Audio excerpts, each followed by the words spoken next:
Hi everyone, this is William. It's a Sunday. I was about to say in October, but it's actually November 3rd, 2024, and I'm a little late with the weekly installment of Life on the Magic Mountain, but I made it anyway, so I'm a little bit bundled up. It's not too cold here in the Portland area, but my winter coat is actually at Chauchat. I think parts of my wardrobe are divided between three different countries here in the US, of course, but I left my winter coat and my dinner jacket and a couple of other things at Chauchat this year, and then I left my hiking boots in France, in Issy-les-Moulineaux, just outside of Paris,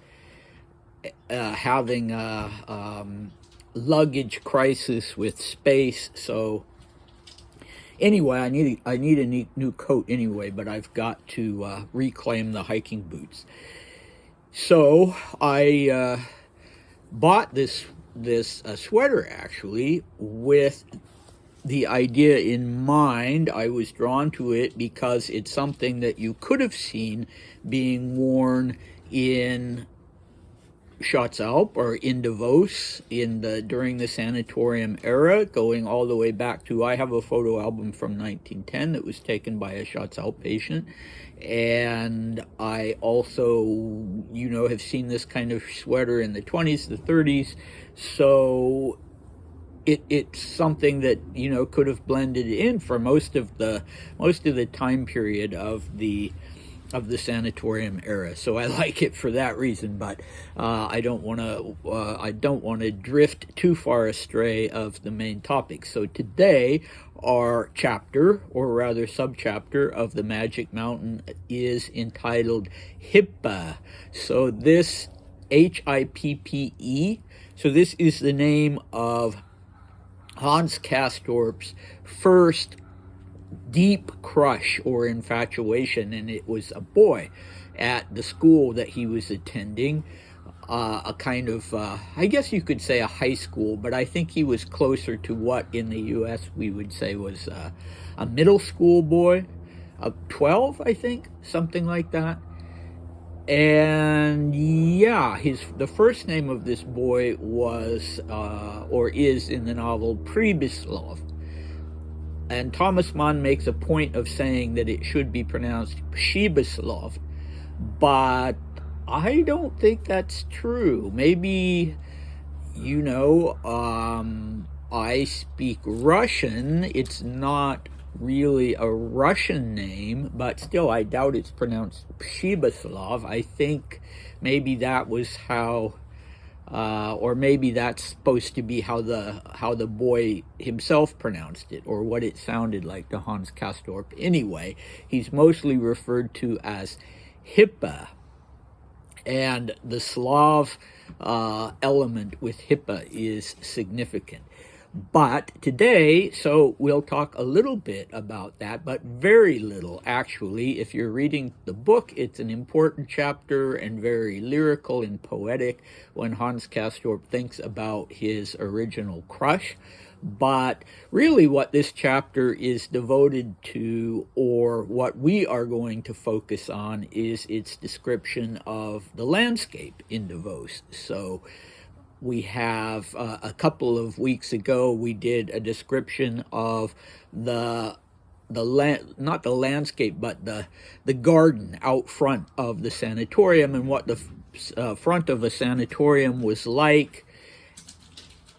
All the patients were out there in that chapter for a band concert, and so today we're looking at the broader landscape. And it starts out with Hans Castorp's current crush, Frau Chauchat, getting ready to go on a carriage ride with two other Russian-speaking ladies. And so Hans Castorp is informed by his cousin Joachim that is a popular pastime when the weather's nice for the patients at the sanatorium. so I actually have a picture here from my 1910 photo album of a young lady. Let me see, I hope you can see that. She was a young Hungarian woman, and in this, she was a patient at Castorp, and in this photo, she is identified as Vice Mama. So, Vice Mama. And she was from Budapest, and she was there with her sister. Her name was Irma, her sister's name was Rosie, and their last name I can't begin to pronounce. It's spelled in Latin letters. It's spelled Somogyi, so Somogi, something like that. And I think these two sisters, they were very young, but they were definitely heartbreakers. Two really lovely girls. And the man who had the photo album, the young man who assembled the photographs and took most of them, was pretty infatuated with Rosie. She was his Frau Chauchat. Unfortunately, I think Rosie would end up dying at the sanatorium in 1913. At least she disappears from the guest list, and relatives suddenly turn up at the same time that she is about to disappear. Like the last of the guest list that she's on, relatives have also turned up, and that's always a bad sign. It could be that they just came to take her home, and that she had recovered her health, but it's more likely, unfortunately, that she had been one of the unlucky, I can't say few, but the majority of the sanatorium patients seem to have survived and recovered their health sufficiently to leave, and in her case, she might have been one of those who didn't make it. But anyway, these carriage rides will come into the book later when Hans Castorp and Joachim and various friends of theirs start taking them as well. And you can still take horse-drawn carriage rides in Davos, although unfortunately you can't take horse-drawn sleigh rides anymore. But you can take carriage rides, and I've never done that, but it looks really cool.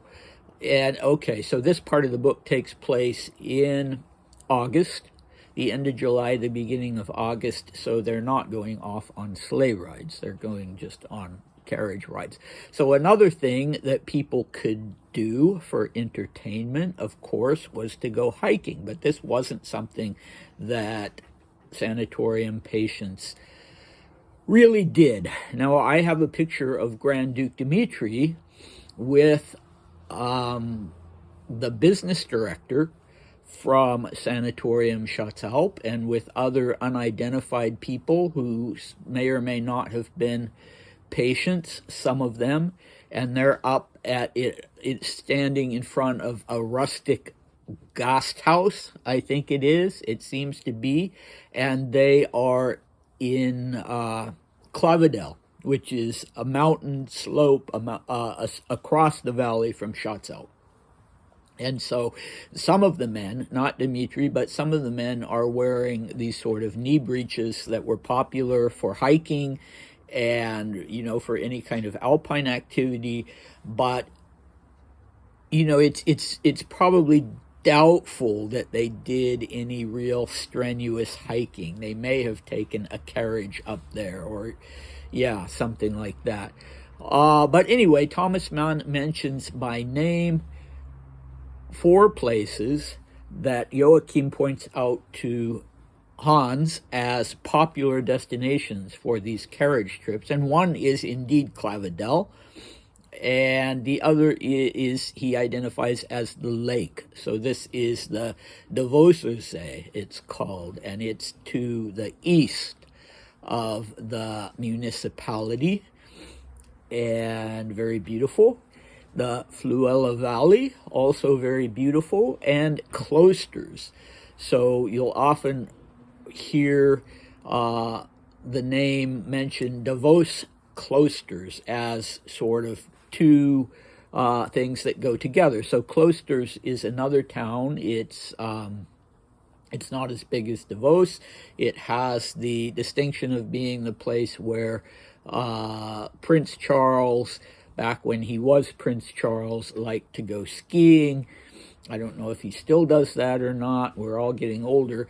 But anyway, it's very closely tied to Chauchat or to Davos. And indeed, if you are a tourist in Davos and you have a guest card from one of the hotels, you can take the train freely without any cost between Davos and Klosters.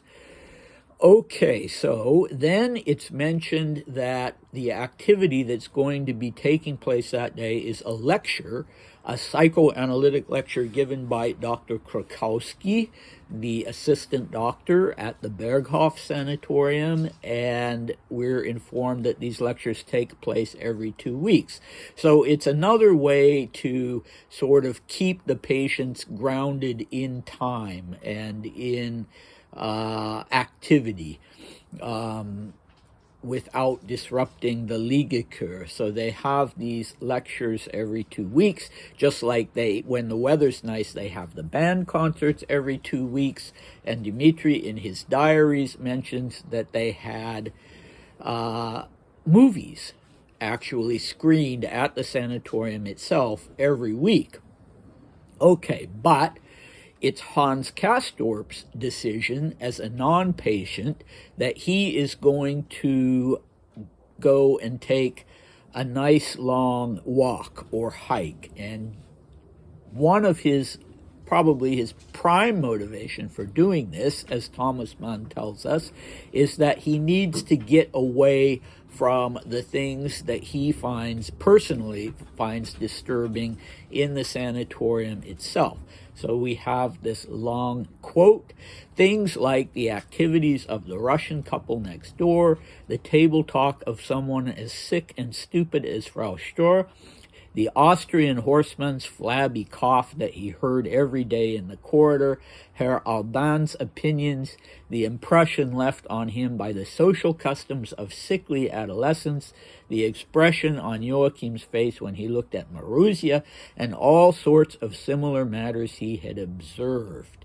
He thought it could only do him good to break the grip of the Berghof for once. So in this instance, they're very different in personality and inclination, but in this instance, Castorp sounds very much like Dmitri and how he felt about being in the sanatorium, and he liked to break free of that as much as he possibly could. And the head doctor at Chauchat at that time realized that about him and realized that he would get depressed when he had no hope of leaving the sanatorium. So the doctor would actually take him on fishing excursions to a little Swiss town called Unterwasser, and also allowed him on one occasion to go to Italy to say goodbye to his son, who was returning, well, actually not really returning, but his mother, the boy's mother, was in the U.S., and he was going to join his mother in the U.S.,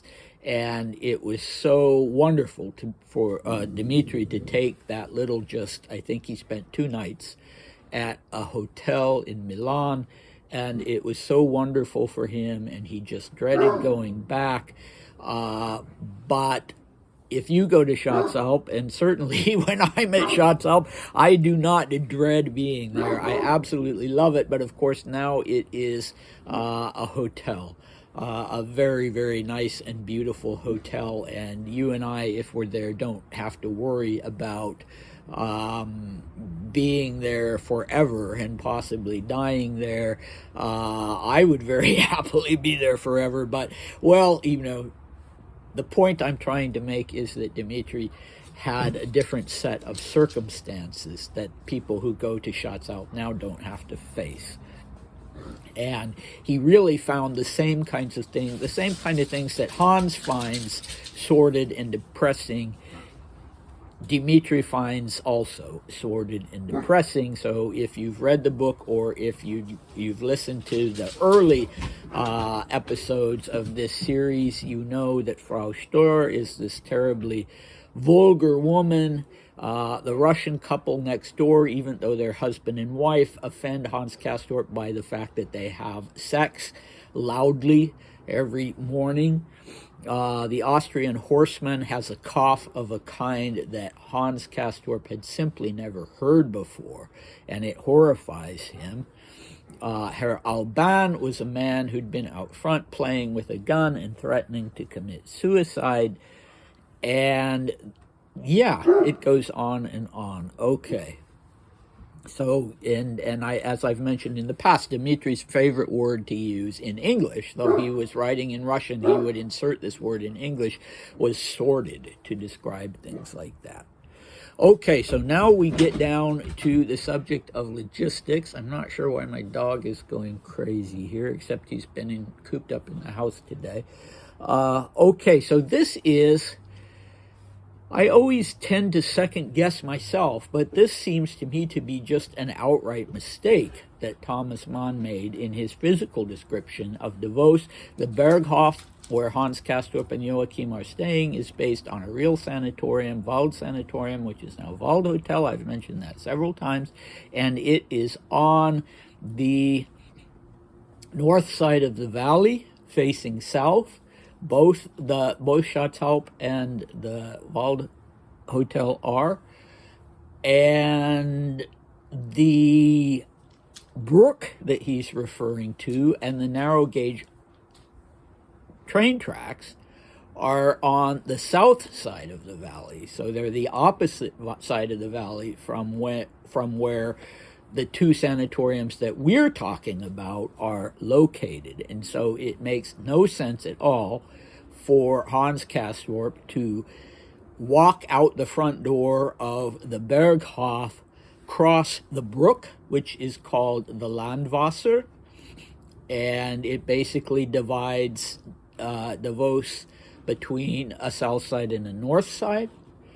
And so for Hans Castorp to go out the front door, cross the Landwasser, then cross the narrow gauge tracks, and they really do run parallel with each other, that's accurate, and then come out on the main road, which is Promenade. Yeah, that is not possible. Unless there's something I'm completely missing, he would be going out of the Berghof and walking down the mountainside, a very short walk down to Promenade. And if he kept walking south, he would come first to the tracks and then to, or rather, no, first to the Landwasser and then to the tracks. I guess you see why I never quite trust myself, because I'm not good at figuring these things out. But I absolutely do know where the tracks and the Landwasser are, that they're on the south side of the valley, the opposite side from where the Berghof was. And then we're told, so he crossed the brook and the narrow gauge tracks, came out on the main road with its irregular pattern of buildings, and left it almost at once for a meadow path. So leaving the main road almost at once for a meadow path actually sounds more like the south side of the valley. But anyway, we know from the description that comes after that he is indeed on the north side of the valley, on the Berghof / Wald Sanatorium / Schatzalp side of the valley. But here's another little thing that's confusing to me. It says that when he's reached a good height, he looked back around and saw in the distance the surface of the lake his train had passed on arrival. So again, the Davosers say. And when I've taken the hike going back from Davos-Dorf or from Wald Hotel back to Schatzalp, I have never been able to spot the Davosers say. I mean, there's forest and it's some distance away, but yeah, correct me if I'm wrong on that. Anyway, the next thing he talks about is the sound of cowbells. And he says that they drew him on, and he found the herd too.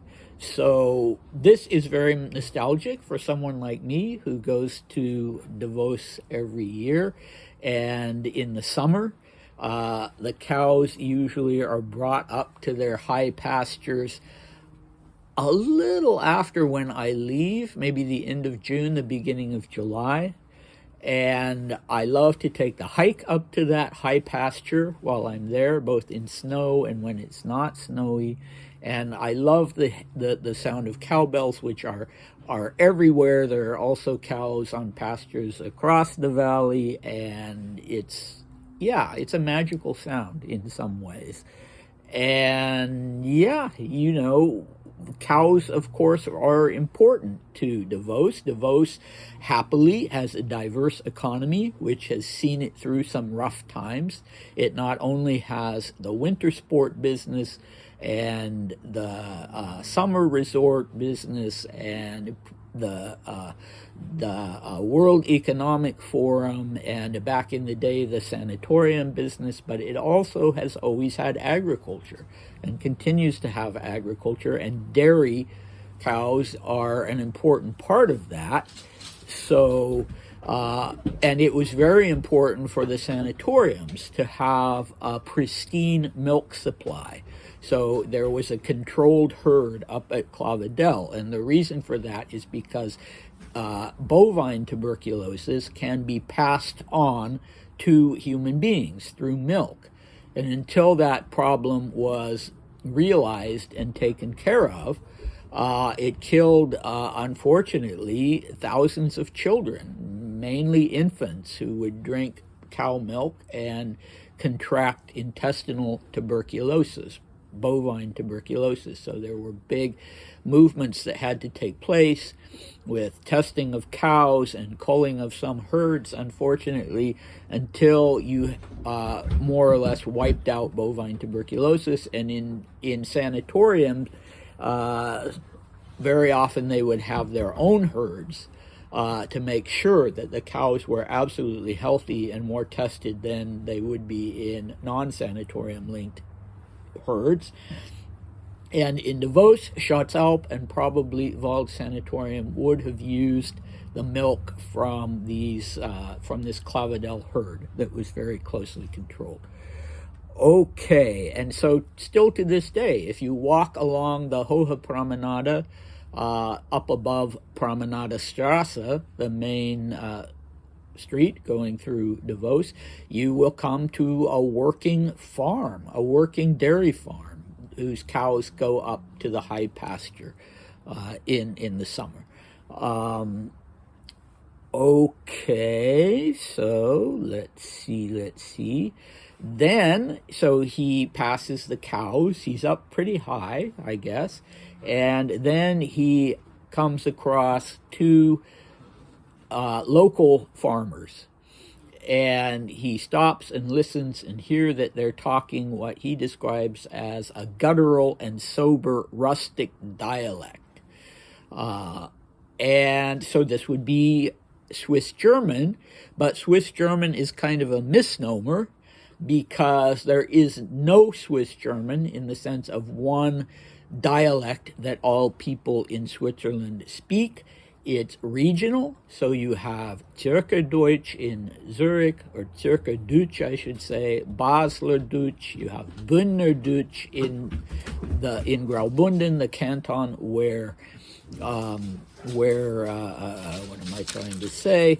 Where Davos is. That was simple, and they're quite different. And even I myself can tell the difference now between Zürcherdeutsch and Bündnerdeutsch. I spend time in both Davos and Zurich, and I've gotten to the point finally where I can tell the difference between those two those two regional dialects, but I still don't understand either one of them very well. Yeah, okay, so I've been told I've picked up some words of dialect without knowing it, just because I've been going to Davos for 30 years, and that's mostly where I am when I'm in Switzerland.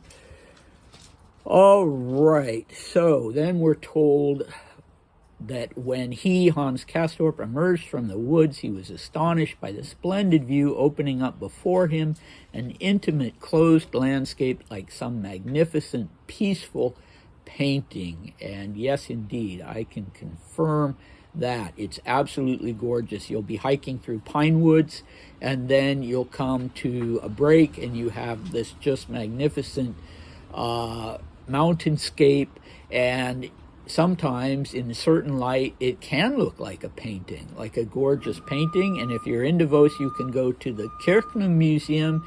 The artist Ernst Ludwig Kirchner, who lived in Davos at the end of his life. He was German, but he lived in Davos, and his paintings, I'm sure Dmitry would call them lurid, because they use colors that you don't usually associate with mountainscapes, sort of oranges and purples of shades that you wouldn't expect to see, and yet they work. You know, he had a unique vision, and they are beautiful. But there are many other artists who did mountainscapes in Davos as well, and they're well worth looking at, from different styles. And you will, if you're not a painter, and I'm not a painter, if you take one of these hikes and you come out and you look at the landscape, you're going to be thinking, I should become a painter. But at any rate, yes, so the next bit of description: from the slope on his right, a mountain stream swept along a flat, stony bed, then rushed foaming over terraced boulders in its path, and finally flowed more serenely toward the valley, crossed at that point by a picturesque wooden bridge with simple railings. The ground about was blue, with bell-like flowers of a lustily growing shrub. The murmur of isolation reigned above this beautiful remote spot. So this stream, again, I'm always careful when it comes to landscape or directional things, because I'm not good at that. But this just has to be the Gugerbach, which is just a short distance to the west of Schatzalp. And in fact, it's one of the hikes that you can take from Schatzalp, not at all strenuous, to go to the waterfall, to the place where the Gugerbach becomes a waterfall. And the Gugerbach actually flows through the Schatzalp Alpinum. It's called the Gugerbach Alpinum, Gugerbachtal, Gugerbach Valley Alpinum. And it's just magnificent. The wildflowers are magnificent, but unlike Hans Castorp, you also have a chance to see the Alpinum with beautiful high altitude plants from all over the world, from places like Tibet, in addition to the native Swiss plants. And it's just absolutely gorgeous, and the Gugerbach is right there. One of my earlier videos I did right up by the Gugerbach, although you couldn't really see it. It was a foggy day, but you could definitely hear it. I had to yell a little bit over the sound of the Gugerbach. And there's a wooden bridge high up, and there's a wooden bridge lower down, crossing the Gugerbach. And actually, where the Schatzalp Schlittelbahn, where this famous sled run starts, you cross a wooden bridge to get over the Gugerbach. Okay, so marvelous, marvelous thing to do. This idea of it being the murmur of isolation reigned above this beautiful remote spot. Well, you know, isolation is usually something that we take a dim view of, a grim view of. None of us want to be isolated. That's very true. And yet to be up there by yourself is definitely a magic experience. That's definitely part of the magic mountain. And I had the unique opportunity of being able to do that on a daily basis when I was at Schatzalp during the height of the COVID lockdown. And so, of course, the hotel was closed, and people were, upon good advice, staying, away from tourist areas. And it's not really, it's a popular hiking area, but And some people were still making the hikes, and that was fine. You're out in the open air. Anyway, I was up there very frequently alone, and it was just, food for the soul. Very much so. And I particularly liked it on rainy days. Now, here I am from the Pacific Northwest, so rain is kind of my native element. And I love more than anything else to go into the gardens and to go on these hikes on a rainy day. I mean, not that I have anything against a sunny day. Those are great too. But if you have any inclination in that direction, I definitely recommend going out. And if you like solitude, then of course you're going to come across fewer people on a rainy day. And you can have this fantastic experience.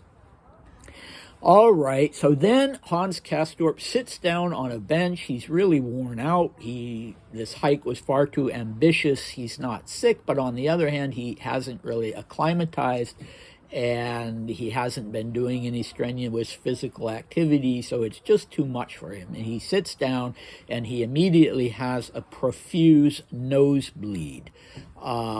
And I used to have one or two nosebleeds every year when I first came to Davos. And that has now passed. The last couple of years, I have not had nosebleeds. And I guess it's the altitude. I live at sea level, although there are plenty of volcanic mountains around where I live. The nearest would be Mount Hood, and then the famous Mount St. Helens that erupted back in the 80s. But I basically live at sea level. And so I believe I had those nosebleeds because of the altitude. But I've never had, over the years, I've had several friends from the Seattle area and places like that come and visit me, and none of them have ever experienced that. Dimitri didn't experience that. So, maybe it's something that's particular to just a few people who already have that inclination. So myself and Hans Castorp, though, of course, one of the two of us is fictional. Okay, so he lies down in his attempt to get this nosebleed to stop. He stretches out on the bench, he lies down on the bench, and he's immersed in this memory that's almost an out-of-body experience of being back in school and approaching Hippe, who wasn't a friend of his, he was an older boy, approaching him for the first and last time to ask to borrow a pencil. And it turns out to be this very intimate moment in the sense of two people really connecting for one instance, and then it was all over.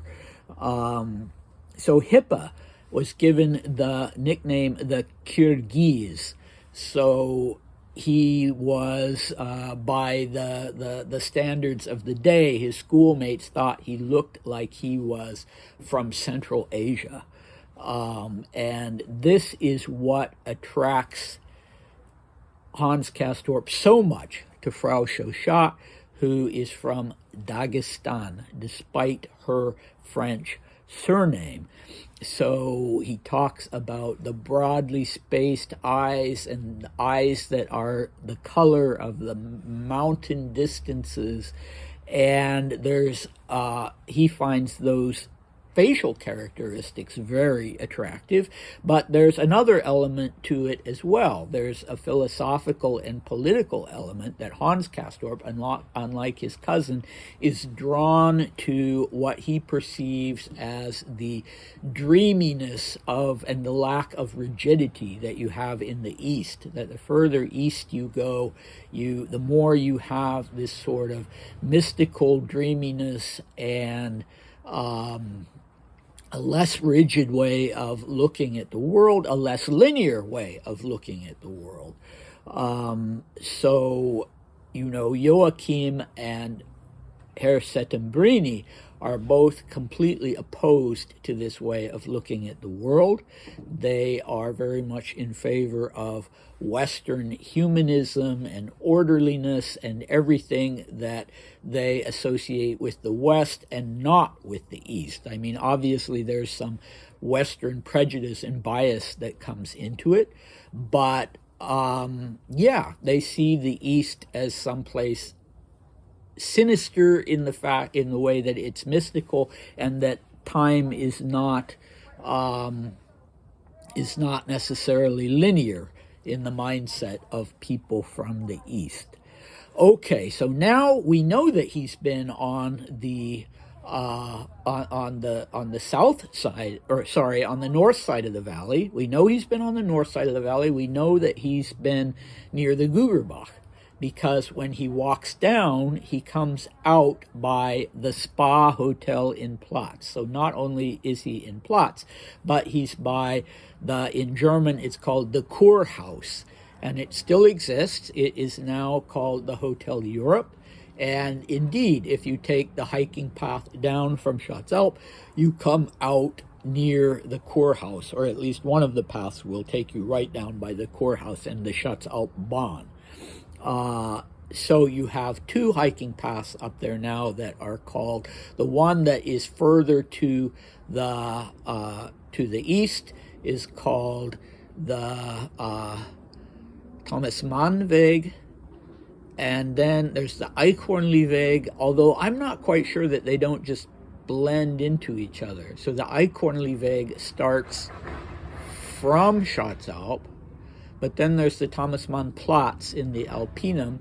But anyway, you will find, whether it's the Eichhornli Weg or the Thomas Mann Weg, you will find signs interspersed along the hike with quotes from the Magic Mountain. And you will also find benches. You don't have to worry about that. If you suddenly have a nosebleed, you can, like Hans Castorp, stretch out on a bench. Okay, so the last little note I have here is that when Hans Castorp returns to the Berghof, the doorman addresses him in French. So sort of underpinning the international status of these establishments and the hotels to this day. If you speak French or English, you don't have to worry about finding someone who can, on the staff, who can help you. Okay, so the next chapter is called Analysis, and it will be about this. On the surface, it will be about this lecture that Hans Castorp is now late for. And the title of the lecture itself is called Love as a Force Conducive to Illness. So one of the major themes of the book itself. There was one more important thing that I wanted to mention, and this is that when he comes out of this immersive experience, this immersive flashback to school, Hans Castorp asks himself and is confused by who came first, Frau Chauchat or his friend Pribislav Hippe, his crush, I should say. They weren't really friends, because you may say, well, of course, obviously, chronologically, Hippe comes first, but again, with this theme of time, and specifically with subjective time, Hans Castorp isn't sure. He thinks maybe that he was attracted to Hippe because Hippe was a premonition of Frau Chauchat, and that in that sense, Frau Chauchat came first. Or, on the other hand, it could be that that he's attracted to Frau Chauchat because he first knew and had a crush on Pribislav Hippe. So we can see that Hans Castorp has this inclination to leave linear time and to have more of an expansive Eastern, as they would say, concept of time. Okay, so I hope you'll come back next time for the description of this lecture, Love as a Force Conducive to Illness. And until then, take care. Bye.